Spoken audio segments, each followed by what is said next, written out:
Hey, what's going on? Welcome to episode 3 of the SANE Show. It's your boy Cliff, and I got a special guest here. It's like my little brother. I got my boy Sir. Cam in the house. Journalist, videographer, media personality. How you doing, man? I'm good, man. Living, working. It's typical grind, you know what I'm saying? So, Good. I'm extremely happy to have you on here. yes, sir. Today we're going to be talking about PC culture, so being politically correct. We're also going to talk about networking as well, and we're going to change it up a little bit. I'm actually going to, dig into the mind of Cam a little bit, just ask him a few questions following that. So let's go ahead and dive right into it. Talking about PC culture. It came to mind because just thinking about this is episode 3. Still being a little wet behind the ears when we talk about doing a podcast. As I do this more and more, I'm just thinking about being more conscious about what people are thinking and how they're They perceiving me. perceive it. Yeah. Definitely. And you being in a similar space, as a journalist, videographer, and the work that you do, and all that kind of stuff. Like, what's your thoughts on it? What's been your experience, and how, I guess, has this culture had any kind of effect on you and the work that you do? Interesting enough, I think I've watched politically correct, I guess you could say the jargon of what the word means kind of changed over the last 2-3 years, I guess, especially with the presidency. I feel like a lot of people feel like what they believe is politically correct is like the correct way, but because they kind of feel like they're using examples of people that are higher up than them, which is really not accurate at all. Since I started doing like a lot of freelance work, because it's freelance work, photography is freelance writing, like I signed all these contracts with the site, you know what I'm saying? So it's like the more you do things of this nature, the more you understand that what you were taught when you were younger, what is politically correct, kind of it plays its roles in what you do, but at the same time it's really about who you know. It's not really necessarily how you come off. That person knows they have that good relationship with you, regardless of how you say this or how you say that. They're probably like, Okay. they're most likely gonna Okay. love what you say, Right. especially. When I think about this, I was talking to my uncle, and I believe it was after the first episode. It was somewhere between the first and the second episode. Yeah. And, he's just like, hey, you need to be careful. And plus, he's in the law area. Right. So, he's just talking to me about, like, hey, make sure you're careful about what you say. No, 'cause- that's true. Cause I was Right. literally just outside when I was coming outside to you, getting some stuff out the car, and there was a police officer behind the car, and I'm like, I wonder why he's just sitting here staring at me. So I'm getting my stuff out of my friend's car. Then he beats the horn. He's like, that's not a parking space. Now the first reaction I have is, you can't open your mouth instead of honking your horn. Like, why you Right. gotta be so rude? Right. So I had to remember who I was talking to and be like, all right, I'll go get the person from inside. But it's like, people expect people to be so politically correct, but the way people come off, the first perception of what you give somebody is really what they take, you know what I'm saying, forever, honestly. Right. So Right. you could tell, there's so many girls out here, a guy tell you you're fat when you're 16, you see him when you're 35, and you're beautiful. And then they're like, you don't remember when you called me fat when I was 16? He was like, what? No, of course I don't remember that. Back But then, they didn't want me now. you know what I'm saying? It's always those type of things. Like, you never know when you're going to see somebody down the line. So Right. I think not necessarily only being politically correct, but also being, I guess, just having a level of respect for everybody you meet, because you Right. never know who somebody knows. And I've definitely learned that in the past. You never know who somebody else might be able to connect you with. Right, that's true. And something else I often think about, like Charlemagne the God. Yeah. One of my favorite personalities, and he's popular, he's famous. He can almost do and say whatever he wants. Yeah. But at the same time, he still gets that backlash from what. For what he says. And Right. he knows it's coming, but they let him do it. Right. There's only a few people that get away with stuff like that. Right. Him and Kanye are probably two of the top black people that we really just. Kanye most likely is number one now, thinking about it. Kanye can literally say anything. Right. And we'd be like, nah, that's my boy. He alright. He didn't mean that. He didn't mean Exactly. that. He'll retract this statement in like 3 months, which Right. he usually does, like he Right. did with the whole MAGA thing. Yeah. I'm done with politics. So it hit your pockets. It didn't look good. I know. Right. Yeah. Yeah, and especially because I think about it too. It's like I'm thinking about having a podcast, And so I can say whatever I want, voice my opinion, and Right. now it's kind of like, I need to Make sure I know, reel it in a little bit. Yeah, definitely. right, Definitely. exactly, and not go overboard with whatever I'm saying. And because even I go back and I listen to some of the old recordings, not really that old, but I'm like, maybe I shouldn't have said that, or I should have rephrased that, because I even know in a previous recording, like I was talking about college being overrated, and I know after talking it through with Mal, it's like, okay, I kind of went back and had to retract my statement a little bit, because I'm just thinking about somebody being able to go back in the future at some point and pull that clip and say, Don't you remember when you said such and such? We don't want you to perform at this school. We don't want you to talk at this school. Yeah. Right. That's what happens with a lot of people's tweets. I tell people about a year ago, before I started writing for a website, he was like, have you cleaned up your social media? Mm-hmm. And I said, and now thinking about it, I lied, of course, and said, yeah. But thinking about it, I was like, I hadn't. I had to. And it was really like tweets from 5-6 years ago. Mm-hmm. Like, you don't even know why you were cursing. Like, you read the tweet and be like, why the hell did I tweet that? Right. It was, and it's like thousands of those tweets, and it's like it always comes back to hit an athlete or hit this person, hit somebody, and I think that's just a way of people not, especially people that aren't our age, they don't understand the development of social media.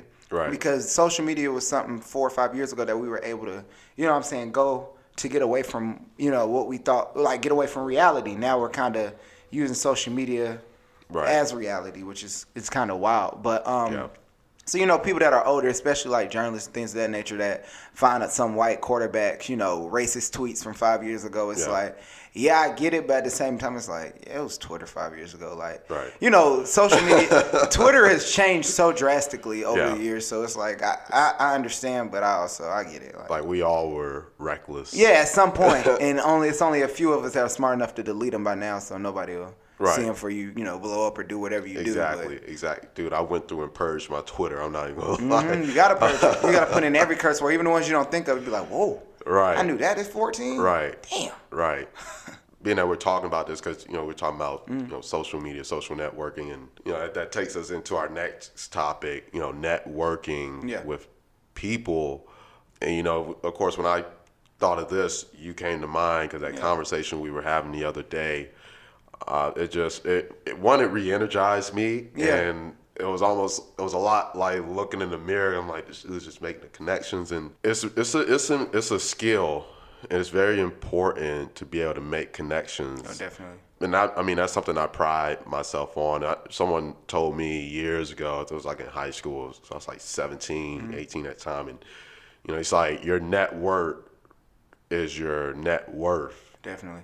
So yeah, it's a lot to that, and it's not always what you know. It's a combination of who you know, but at the same time, we won't get to it. But if you don't know anything, it's not worth knowing those kinds of people. But I want to talk about it because it's just fun. Even though I'm only 4 years older than you, it's just fun watching you do what you do, and what I'm like, this dude is moving, man. So tell me about that. Well, like you said, like when I came back home and you kind of gave me the holy grail of like how to make those connections and make them last long enough. You know what I'm saying? It was the biggest thing I think I would tell somebody 3 years that is 3 years younger than me now to make a LinkedIn. A lot of people my age, I ask people all the time, like, you have a LinkedIn? And they're like, no. I was like, so you promote all your clothes through like Instagram? Like, people expect celebrities to explore their Instagrams and read their DMs, but if you read a lot of articles, like a lot of celebrities, a lot of basketball players, a lot of football players, a lot of athletes use LinkedIn to define legitimized businesses, because anybody can make an account with all of somebody's work. Yeah. But they know on LinkedIn, it's like, okay, I know this guy's trusted. Here's his information. This is what he's done. I've been able to connect with multiple athletes, multiple journalists. Some of the websites I write for now, it's because of LinkedIn. They saw my work.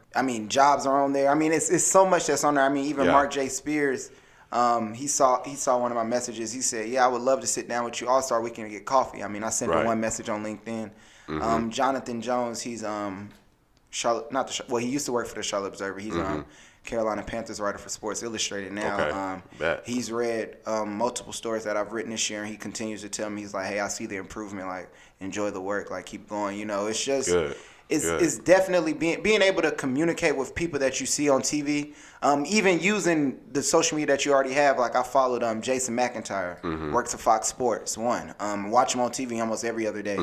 DM'd him some work. Hey, would love for you to read it. He was like, I'll definitely take a look at it. You know what I'm saying? Hit me on this email anytime. You know, when Dom and them were here this weekend, being able to get in contact with his cousin Joey. Yeah. Joey's somebody I heard on the album, didn't know much about. Yeah. Two of my close friends gave Dom some clothes, and Joey and I were able to converse then. Then I followed him on Instagram, took some pictures. He loved the pictures. We were able to converse. Now we're sitting down for a meeting. You know what I'm saying? It's just being able to open up yourself. I think that's the biggest thing I want people to be able to understand is you're gonna have to be vulnerable, especially when you're trying to talk to somebody that doesn't have to talk to you. You Right. have to understand that, and that's another word I've gotten used to hearing is no. Yeah. Oh man. You know what I'm saying? Dude, the word no. Like, take that. It's so much into. Like, my first. Like, I remember I got turned down by 50 or plus companies when I was trying to get my first sponsorship, and I just remember sitting on a driveway. UPS pulls up. They hand me this package, and I'm sitting there thinking like, okay, who is it for? And it's my name on the package, and it's from Dick's Sporting Goods with an acceptance letter, or not acceptance letter, but a letter saying, hey, We definitely want to sponsor. right. And had some stuff in there too, and I'm just like, yo, this is dope. But I had to go through all those no's to get that one yes. Dude, oh man, it's just so much. And you touched on you know, people not needing your help, and that's one thing I stress to people a lot, because it's like when you reach out to, like, I will extend my hand to someone, which I always do, but at the end of the day I tell them like, hey, not to say I put it out like this, but it's like, I don't need your help. Yeah, you called me. That's Right. at the end of the day. I mean, people don't understand that. Like, somebody called me last week, yo, come sit down with me. Trying to get my music off the floor, just need a little bit of advice. Trying to figure out which. I see you write the hip hop features. I'm just trying to see what we might be able to collab on. You know, we sit down, we kind of chop it up. Hey, A, B, and C is not working for y'all. You need to get on this website. You need to promote everything through this. Where's your social media? Oh, you don't really have that much social media.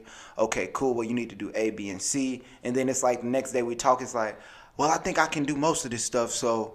Okay, but we saw how it went for you the first time. But like I don't need you. Let me ask you this question: do you hear from them again oftentimes? I hear from them, but not about business. Yeah. But like I told people after I was able to interview Dom on Saturday, it kind of ignited another fire under me, and it kind of woke me up to understand worth and value.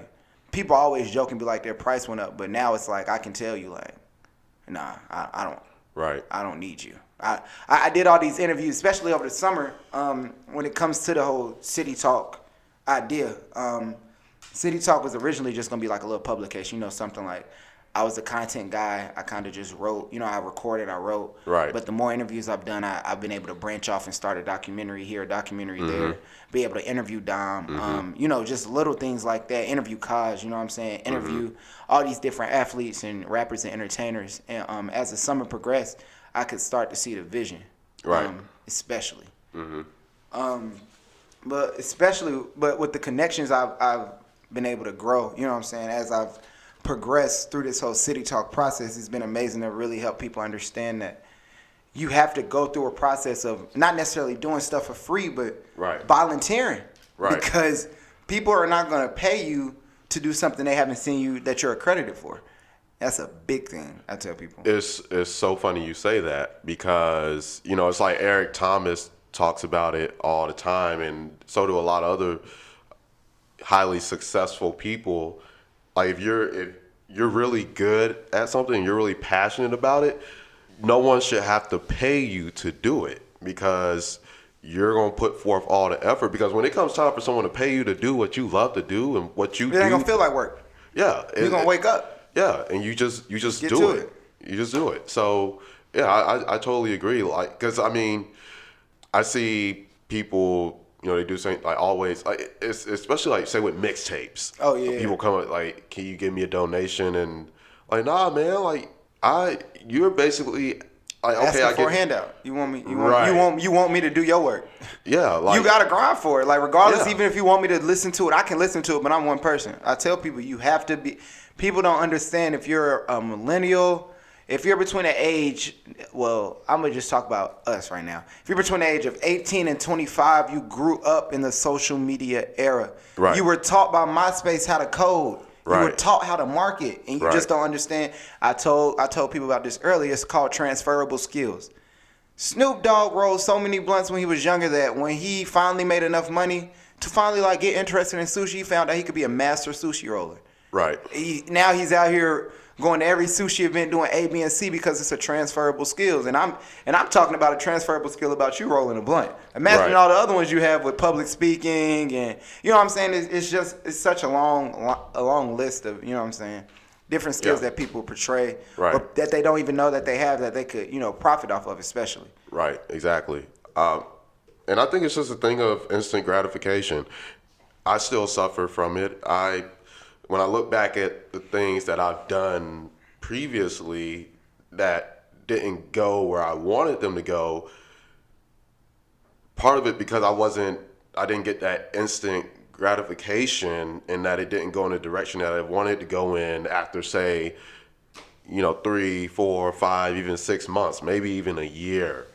And having to remind myself that this stuff just takes time. And I tell people, like, don't think because somebody posts something on the gram and it's like something real successful of theirs, like that it just happened like last week. Like everybody has a struggle. I can't tell you how long your struggle is gonna be because everybody's is different. But coming Right. home from Hampton, I didn't know what the hell I was finna do. Right. I was writing. I knew it was gonna have something to do with maybe sports. I knew it was gonna have something to do with writing because that's what I Yeah. was good at. But I didn't know I would pick up a camera. Yeah. I didn't know I would try to pursue my own, media publication. I didn't know I'd be able to interview my favorite rapper Right. 2 years down the road by Right. starting a hashtag on Twitter. You know what I'm Right. saying? I didn't know any of this was happening because I was dealing with all the BS before I even got there. You know I what I'm didn't even saying? know Dom was your favorite rapper. Yeah, definitely. That's why like people talk about people that have seen the snippets and things of that nature. They're like, "Damn, the chemistry's so good." I'm like, "Nah, this is my guy." Like I knew Yeah. everything front and back. So Right. it was like us being able to talk, like genuinely talk about. He hadn't been here in 4 years, so us kind of recapping everything he had done since then was pretty dope because he and I have a good relationship now, but Yeah. me and his one of his partners in a group he has called Half a Mil, Hit Boy.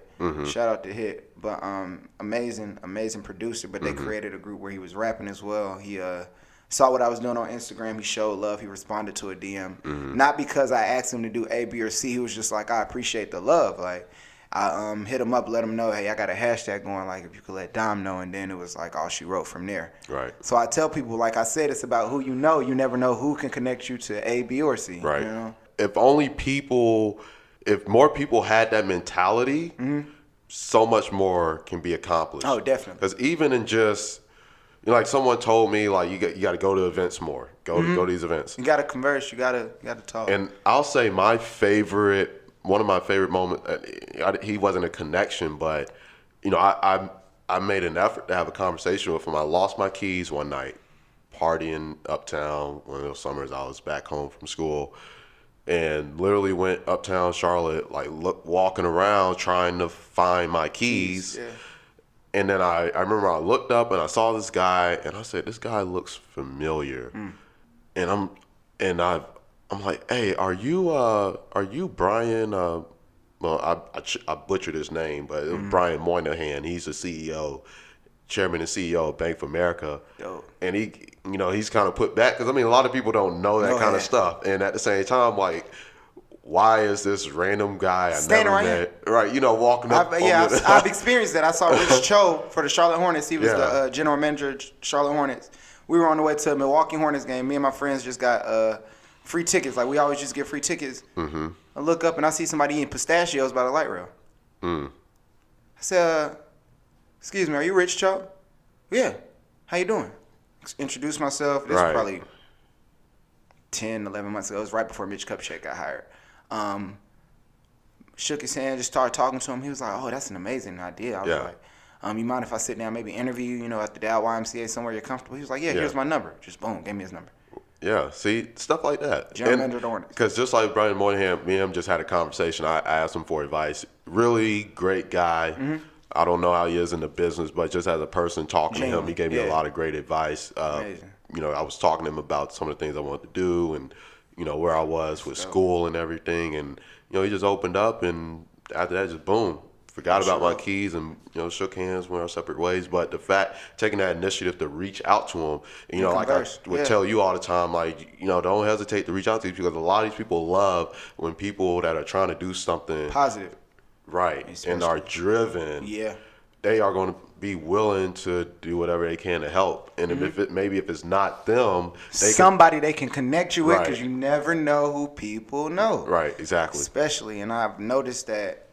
Just started writing for a basketball website called Basketball Society a few months ago. They love my passion for the website already. Yeah. And it's an accredited site, so like media credentials have been coming. Like I've been able to access a lot of things because I've been able to write for them, but they just appreciate the genuine hunger that I have to, you know, to be successful, to be great. And that's all sometimes you all need to. It's all you need to show. You don't have to, you know, spend any money. You don't really have to, you know, kiss up to anybody. You just got to show these people that this is your passion. This is what you like to do. Right. And you do that more so in your actions, not even in words. And that's what people need to understand, is that you just got to do it. Like, don't talk about it. People are going to talk about whatever you're doing, this, that, and the third. People are always going to talk, but it's always going to be about how you bounce back and also how you approach something. You know, so I was thinking we were just going to talk about networking and the importance, but I think we just kind of gave people a guide as to how to network, right, and what to do with it when you. DJ Khaled over here, right? I got the keys. Let's go ahead and get into the trending topic. So the Backstreet Boys are back. They got a new album, and they are going on tour. They're going to do like an arena tour or stadium tour, either way. And I just thought it was interesting because it's just funny. I don't want to say it's funny, but it's just always... It gives you a chuckle. Old people doing the thing they were doing 15, 20 years ago. Right. It gives you a chuckle. It just amazes me how some of these bands just go... You know, they make their money, live their fame. Raise their kids. Right. Go away and then come back. Yeah. You know, we're seeing it with some of the members from Boys to Men, especially after the biopic that BET made. Oh, definitely. So that, of course, kind of put them back in the spotlight. New Edition, Bobby Brown. Yeah, sorry, not Boys to Men, New Edition. But Boys to Men still on tour, so I thought you just wanted to keep going. Boys to Men be on tour. They was in Charlotte a few months ago. Like, all of these another thing is social media. Social media influences so many people, and black people are big influencers in, you know what I'm saying, in just the culture. Right. So the way I tell a lot of people, like, black Twitter, black social media, whatever song might, you know, go with a meme or go with this. Like, it'll become that song that, you know, that pops. Like, that's what happened to Yachty. I don't know who that kid is that made that Vine or that video of Yachty's song. You know, right before he got... Zoom? Yeah, you know exactly what I'm talking Zoom. about. You don't even know who he is, but you knew Yachty, and Yachty was able to progress off of that. Like, I always tell people, like, if somebody ever gets me famous or helps me make a large sum of money because of something they did on social media, like, out of the kindness of their heart or, like, something they love, like, I need to make sure I reimburse them as well, like Shiggy and Drake. Like, Drake better have gave Shiggy at least $1 million. You don't blink over $1 million, Drake. Right. You better at least give Shiggy $1 million and be like, I appreciate you making one of these songs off my album even greater. Like, wasn't nobody finna be out here. I don't even want to get on the Drake topic, but nobody was about to be out here talking about Kiki. Yeah. So it's like being able to make a dance, like. Yeah, that blew up, and I just want to say I love how he did that video and how he included some of the fans, some of the videos. Yeah. And it was just great. So my thing is, because I work in the music industry as well, you know, booking shows and things like that. Sometimes I just feel like it can be a little too congested sometimes. And what's the word I'm looking for? Well, the quality lacks. Yeah. So I guess the fluctuation of that's rappers the thing is I guess you can look forward to. With looking this, for your ear. If because here's the thing. The question is, can they, I guess, make something that fits this time? Right. If they can, then they will do well. If not, then they probably will flop. Yeah, and then that tour will probably end up like the So Def tour getting canceled. In the middle of it. Right, because Like, low ticket who's that? sales. I forgot. I think with Nicki Minaj and them, Nicki Minaj tried to go on tour this summer. They was like, you're not selling enough. So if people, Wow. artists that, you know what I'm saying, like Ashanti and Ja Rule went on tour. No. Yeah. Oh, that is right. And 50 That Cent is bought right. 200 tickets just to make Yeah. sure nobody was in the front. Petty at is finest. It's the biggest bully in the world. Let me tell you. You know what's funny 50. about that though? I love 50. At the same time, yeah, he's hurting them because he bought tickets. But I would love to have these rich people problems. Like, wouldn't you love to be able to wake up not worried about if your light's coming on, but damn, my arch nemesis bought 200 tickets to my show to make it look empty. He put money in my pocket Exactly. to disrespect me on social media. So it's ridiculous. So you I guess You half full, half empty. I don't care about those 200 seats. They've been purchased. Right. What? Right. It's just, but like we said, like, you just have to know your time. Like, Ashanti and Ja Rule had some bops. Like, Yeah. they had great music, but like I said, you just have to know your time. Because people on social media, oh yeah, I would go to a Ja Rule Ashanti concert. Yeah, if somebody give you some free tickets. Right. You just not finna. Like, you're not about to throw out $50. Are you finna throw $50 to $75 to go see Ashanti and Ja Rule, or are you gonna pay $100 to go see Right. Baby and get to meet them? You know what I'm saying? Right, Like, that's the type of right, stuff. That's right. the type of stuff people from 15, 20 years ago are competing with now. They don't understand, like, Yeah. the way sales numbers are fluctuated to Yeah. look when they're not really those sales numbers, but Right. because most people that put out their first week numbers, they really made half of that. Right. But with merchandise and you know A, B, and C, it's like it kind of collects. So I think if you know your right time, like if you know your time, Yeah. like Jill Scott with her video, she's trending on Apple Music now. It's like you never know Right. when your time can just you Right. know amass, and you might be on vacation in the Bahamas. And somebody could have made a video to one of your songs, and they could just be just laughing at it, and then you find out you made an extra 55,000 this month because Right. your streams went up. Like, Right. I think that's amazing that Yeah. the way you're able to promote music even after it ages, how slowly music Yeah. can age. It's amazing. And at the same token, I think only a select few people Oh yeah. can do that and pull it off success. And that's why I'm kind of iffy about the Backstreet Boys. Oh yeah, I would definitely be. Yeah. And I have kind more of the same confidence thing. in NSYNC. I think NSYNC Oh probably yeah, would have came back and went especially crazy. when you have Justin Timberlake. He's Bang. still Yeah. he's still out here. He has a great ear. Yeah, because he's still Justin in is one of the game. goats. Like, Justin is like Yeah. Justin and Yeah. Robin Thicke. Those are two of the go-to. Yeah, but it's not for everybody, and I think it makes it worse too when like people When come it feels back. forced. Not only that, well, that because of extenuating circumstances like they struggling. You got know they tax broke. problems, right? You know they got tax problems with the IRS. Like, yeah. Those type of things. Exactly. You heard, So, I don't know if you heard this. This can be my trending topic. The IRS is about to start using social media to figure out if tax people that owe money on back taxes are living above their means. I'm saving that one for another time. Living above their means. I think that is so crazy that people like Floyd Mayweather is going to have to delete everything off his Instagram. They're going to be like, yeah, come Well, up off that. that was our trending topic that was brought to you by What's Trending. Go follow them on Twitter. They have some interesting stuff on there.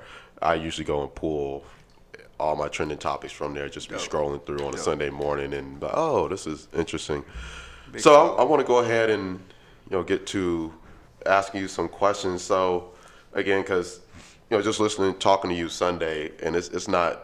We don't get to talk as much as we Used to, yeah, right? definitely. But it's always fun getting to sit down. I mean, I don't know if you noticed, but I was kind of like just squirming in that chair, like, Yeah. and I was just I could feel all of this energy, and it got me excited, and just added fuel to my fire. And so I want to ask you, like, what or who inspires you? Definitely my mom. I do a lot of stuff. Like, I do stuff to, like, to make me happy and have a good career and A, B, and C. But Right. definitely my mom. Just trying to be able to, like, let her have whatever she wants. I think that's one of the dopest things I think I get to see rappers do.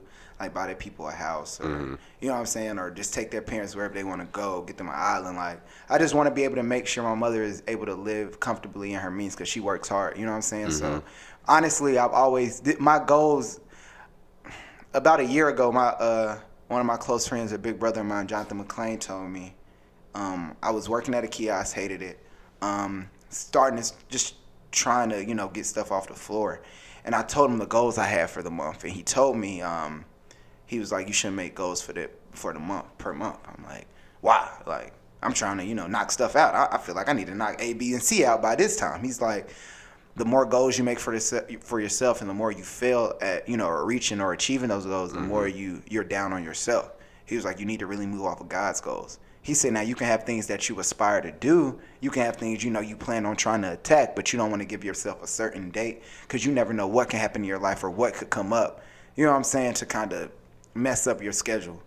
So I think those are two of the biggest people that I kind of do everything I do, especially with Clean, because Clean was the first person to kind of make a blog on WordPress that influenced me to tell my best friend Kevin, like, hey, let's make our own blog. You know what I'm saying? Like, let's do this ourselves. Like, we can do this. And then I start party promoting, and I made another blog for them. And it's like, oh, yeah, let's keep doing this. And then by the time I get to college, every time I come down for GHO in Greensboro, that's the first person I'm calling, like, Clean, where you at? Like, let's get in here. Let's see what you got going on here. Because I tell people the more productive people you stay around, the more productive you'll be.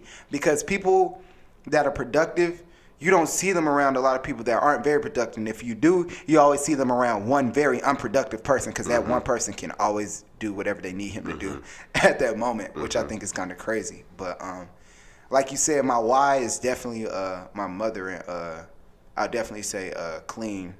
Definitely those two people were the ones that really motivate me every day to continue to do what I'm doing, because I know he's doing what he's doing. He works for Calypso in Tennessee, so like I'm not able to talk to you as much. Me and him have our times, but we got a couple of things on the way, so we've been talking a lot more often. So great. It's amazing. Last thing, but it's amazing that he was able to give his clothes to Dom this weekend when I got to interview him. It was kind of crazy how we were like Kobe and Shaq, how it kind of like just fluctuated or manifested more so. I thought that was pretty dope. So it's like, we just starting, but it feels like we've done so much. I think that's why you got that energy Sunday, because after Saturday it was like I had it all in me, because I'm like, let's keep it going, like let's move, let's push. But yeah, definitely my whys. And I watch everybody. Yeah, I watch everybody. I know some people are watching me, and there's a particular way in which some people move that I like more, because it's like, if you're moving, if you're the kind of person that's doing things, but at the same time you're trying to, taking crap on everybody else, like that's not cool. I don't be feeling that. Like, and everybody do them. That's cool. Yeah, facts. Do you? But it's like, I love watching those that move and that are trying to bring or uplift those around. Because that's how I try to be. When I move and I do things, and I try to bring those up, because I always tell people, I don't care where you are in comparison to me, right? As long as you're trying to do something, I'm gonna have that level of respect for you, number one. Right. Yeah. And I'm gonna be willing to try and help you, because definitely. you trying to make things happen. If somebody sees you working hard, they'll you know what I'm saying, they'll actually invest in what you got going on. Like, I remember I was in the car with a friend last night. He's moving out of his house. He got to figure out where he's staying, after the next few months. He's like, I'm just ready for shit to get better. I looked at him. I said, I know exactly what that means. I told him, I said, I can't tell you when it's going to get better. I can't tell you how it's going to get better, but it'll get better. And me not thinking before I say anything, I'm like, well, I wish I got more hours at work. Like, I'm broke. Like, he like, at least you're doing what you love. And you're not getting paid for it, but you're doing what you love. You know what I'm saying? And people, sometimes, for people to be able to take you a step back and really help you understand, like, people are noticing what you're doing. Right. But you're so hard on yourself that you don't even notice, like, how many people appreciate that you're influencing that. You know what I'm saying? In your daily life, you don't know how many people might follow you on Instagram, or people that might ask about you through another friend, because they're really, like, tracking your life. Like, you really don't know who's watching you, like you said. And it's funny, I love those people that, because there's people that I've gone to school with, or I might just be a friend with on social media, and they just happen to reach out to me or whatever, or I meet up with them or something, and they're really intrigued by some of the things I do, or they admire how I move and the things I'm accomplishing. And it's like, yo, that's so, I'm like, they think it's so cool, but no, I think it's so cool that you think that. That is cool. Like, Right, I don't feel yeah. like I've done anything. Exactly. Like, I'm telling you, Saturday was the first time where I was like, damn, this actually happened. Like, right. And it's like, and I love when people, because like you lean on me, I lean on you. Yeah, you scratch my back, I scratch yours. Right. Come on. And so, like, I just love when people just like ask me for general advice as far as not things in particular. Yeah, just ask me. relatable. But when you ask me for life Right. decisions, I tell people, I say, look, if you come to somebody that's living a hard life, or that you think, or even if you see somebody that's up high, don't think they don't have a struggle or don't have a story. It's so You funny. you have to believe that people will be able to relate to however unique your story is. There's somebody out there that's been through the same thing that you think nobody's ever been through. It's so funny because doing some of the things that I've done and having some of the success that I've had already, I feel that sometimes people may look at me and think I don't have problems. And though I disagree with a lot of what Kanye has said this year, the one thing that I can understand is when he was talking about, like, people don't understand what I go through. They don't. Like, People don't understand rich people problems. I tell people that all the time. You think somebody, if I had that much money, I wouldn't be sad. You don't know Right. what you measure. You don't know what you measure your happiness on until Right. you're in that person's shoes. You just don't. Yeah. Because a friend of mine told me this too. He said, you got to understand everybody's life is different. Yeah. Girls that are social media famous, their lives are different. People that Right. rap, their lives are different. People that play sports, their lives are different. Us, people in Charlotte, your lives are different. It's just like one of my good friends. She was telling me about how, like, what she goes, because she's a beautiful girl, but I'm thinking, in my perception, because we were just talking about how guys treat her. Yeah, okay. And I'm thinking, her being the beautiful woman that she is. They all treat her like gold. Right. There's always that But one that's guy not that the pissed on case. her. Yeah. You know what I mean? It's always so like that. it's Definitely. it's just like that. But being that, she's highly sought after, it's not, everybody has their own struggle or have to deal with. Everybody, I tell everybody, everybody so. has two things. Everybody has their own struggle, and everybody has their own vice. I don't know what your vice is. Your vice could even be, you could be so perfect, your vice could be chips, and you're kind of fat. And you're just like, I need to cut chips. You know what I'm saying? Like, Right. You never know. Like, I tell people, you wish for things, and then once you get them, you find out, oh, damn, it's not really what I thought it was. Right. That's why I kind of tell people, like, I'm doing this freelance thing. I haven't tried to pursue, I want to make money off of it, but I'm not telling somebody, hey, I need to get rich today. Right. I would love for somebody to invest in me. I mean, you don't have to give me too much for me to be able to Right. feel confident in what I'm doing now. But I tell people, the older you get, the more the more you value things. Mm-hmm. And I think people don't understand the younger you are, the more materialistic you are. Mm-hmm. Most people. Mm-hmm. And the older you get, the more you understand the value of love and care and family and things of that nature. I think that's the biggest thing. Yeah. Man, it's always great. Oh, it's yeah, always man. great talking to you, Yes, bro. sir. It's always great, and I do appreciate you Oh, taking yeah. time out of your Definitely. busy schedule Oh, definitely. Definitely, man. to Had sit get this down done. with me on the SANE Show, the show about nothing and everything. Yes, sir. Go ahead and give them your IG and stuff. Oh, they Yeah. can. I definitely want them to, Follow me on Instagram, that guy with the number 2. Follow Twitter, _. LinkedIn, Cameron Carter. Look me up. It's not gonna be hard to find me. I'll probably be under like football contributor for Runner Sports or something. But look me up. So yeah, videography. A lot of things are coming. The Talk of the City is coming with City Talk. Documentaries are coming. Docu-series are coming. It's a lot of good stuff coming out in 2019 before 2018 is even over. So. Oh, Yes, man, sir. it's a lot to look forward to. Yes, It's a lot to sir. look forward to. And for anybody that hasn't followed yet, look us up on Instagram, The SANE Show. Yes. At SANE, SANE _show. Follow, listen, like, share, Subscribe. and subscribe. And again, that being said, thanks for listening.